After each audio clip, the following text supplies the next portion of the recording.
Hello everyone, my name is Madiha.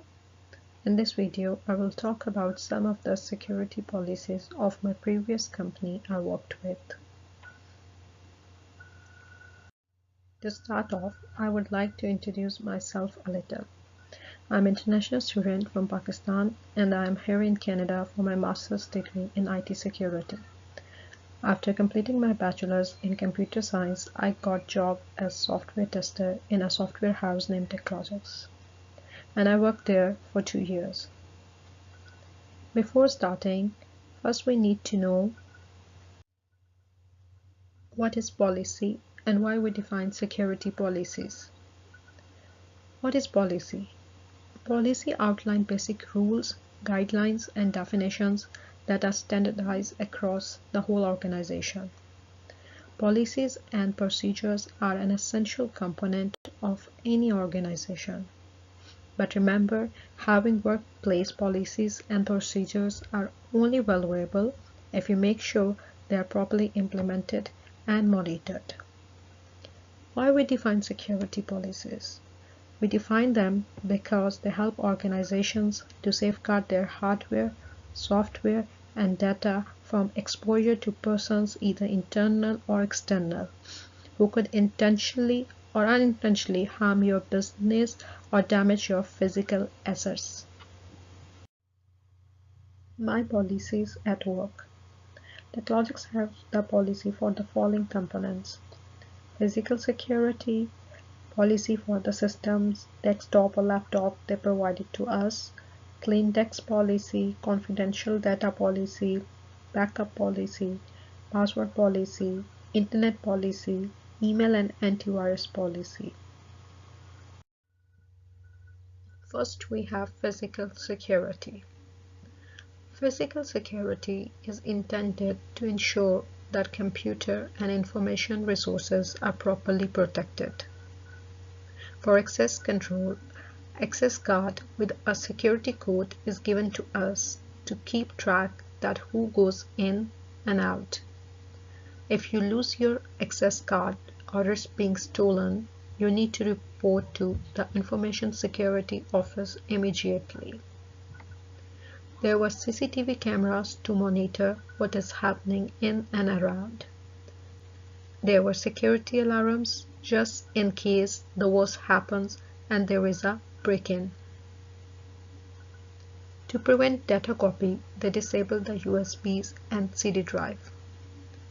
Basically, disabling any means in which data can be transferred from that device is a great way to secure your computers. An unauthorized visitor can be a physical threat.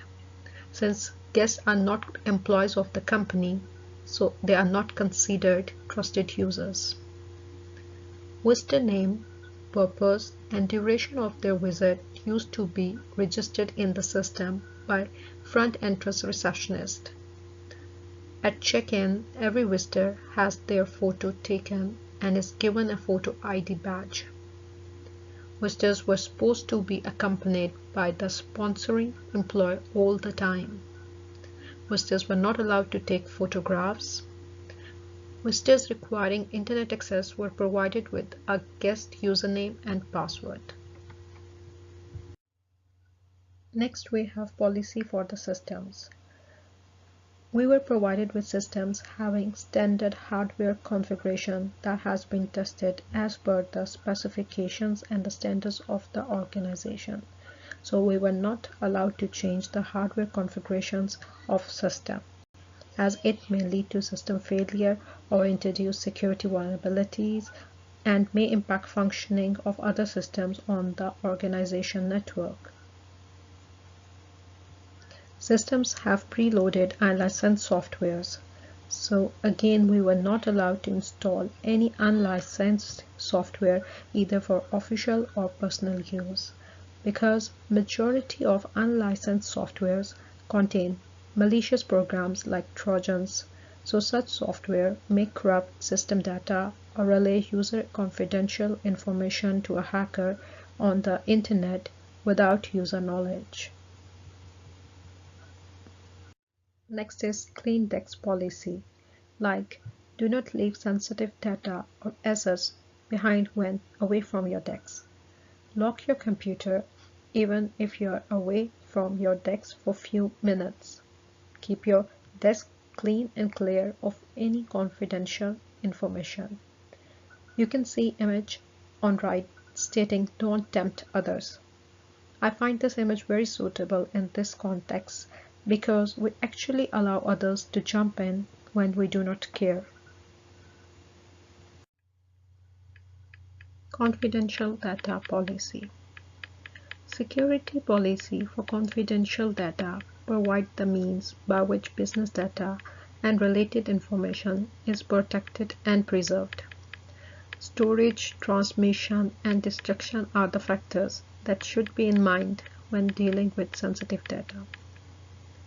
Confidential information should not be on desks or on computer screens and should be stored under lock or secured location. For transmission, strong encryption should be used to make sure data is protected. Confidential data must not be left on voicemail systems, either inside or outside the company's network. Next vector is destruction. Company confidential data must be destroyed in a way that makes recovery of data unthinkable. Like for papers or documents, cross-cut shredding should be done. For storage medias like CDs, DVDs, hard drives, systems, physical destruction is needed. Confidential data requires security controls in order to ensure its integrity. We know that encryption is a way to ensure data security. Moreover, two-factor authentication must be used for access to confidential data. We were using Google Authenticator in our company for two-factor authentication. When printing any confidential data, the user should make sure that information is not viewed by others. Next is backup policy. Users may encounter situations where their system files get corrupted or their hardware fails, due to which user lose his data.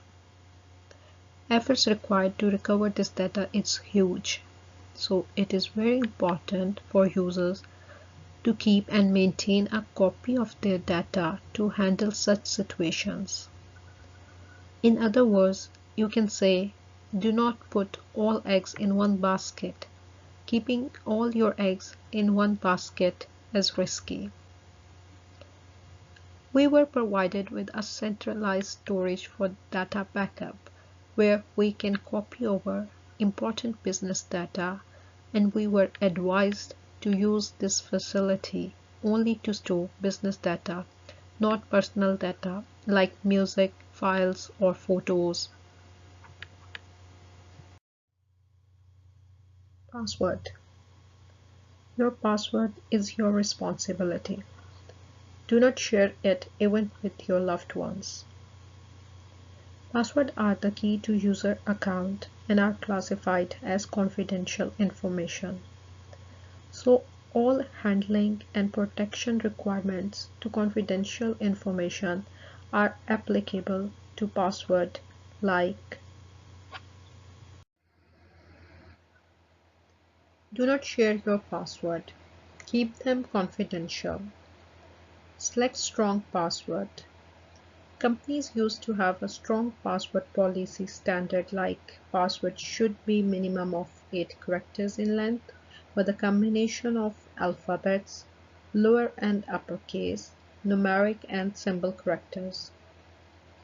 Password should not be your personal information known to others like your name, your telephone number, or your date of birth. Do not use same passwords for multiple accounts. Keep different passwords for your official and personal account. Change your passwords regularly or when the system prompts you to do so.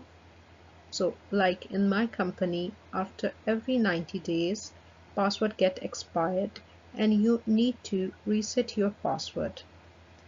And you cannot reset password as same as your old password. Every time you need to choose a new password. Do not use autocomplete or auto remember feature for convenience. Change your default or temporary password on first login immediately. We used to do testing on different environments, and we had multiple users and passwords for each environment. We were using LastPass tool for managing our passwords, and we were supposed to add all our credentials in our LastPass account. Internet policy. Beware of clicking on links of any exciting advertisements, surprise gifts, freebies, and pop-ups. It could be phishing traps set up for stealing your sensitive data or spreading malware. Users should establish the authenticity of the website before furnishing their user credentials like user ID and password, and this could be done by verifying the digital certificates of the site by clicking on the padlock symbol on the bottom left side of the browser. Users should exercise due care while accessing website for online payment-related activities. Policy for instant messaging. Instant messaging softwares have weak security. Information flowing between users can easily be captured by hackers. So employees were instructed to use organization instant messaging software for internal or external communication. We were using HipChat tool for the communication among the employees or clients on organization network. Email policy. Never click on links and attachments in unsolicited mails, even if it appears to be from trusted or known senders. These could be spear phishing attacks. If those links are accidentally clicked, report to security team immediately. Do not use your official email ID to subscribe to internet news groups or sites for any purpose. Due care should be taken towards official email ID distribution as it could result in unwanted spam emails. Do not respond to spam emails received. Antivirus. Malware is a generic term used for viruses, trojans, spywares, worms. Malware attack the confidentiality, integrity, or availability of user data by means of either corrupting the data, making it unavailable to the user, changing the data, or providing access to the hacker without the user knowledge, leading to unauthorized disclosure. To protect from effects of malware, antivirus was installed on all our workstations as a part of standard preloaded software by the company.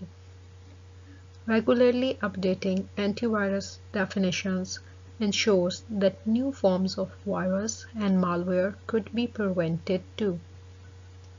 These policies were enforced by the IT managers, and it was clearly mentioned that violations may result in disciplinary action, which may include suspension, restriction of access, or more severe penalties, including termination. If any illegal activity or theft of company property, physical or intellectual, are suspected, the company will report such activities to the applicable authorities.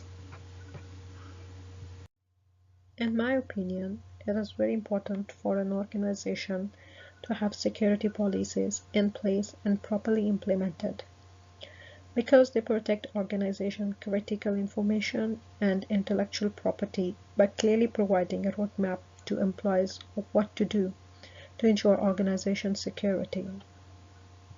Lastly, I have a question for you guys, that what are your thoughts on company social media policy, as it's another challenge towards security? Thank you very much for listening and watching video.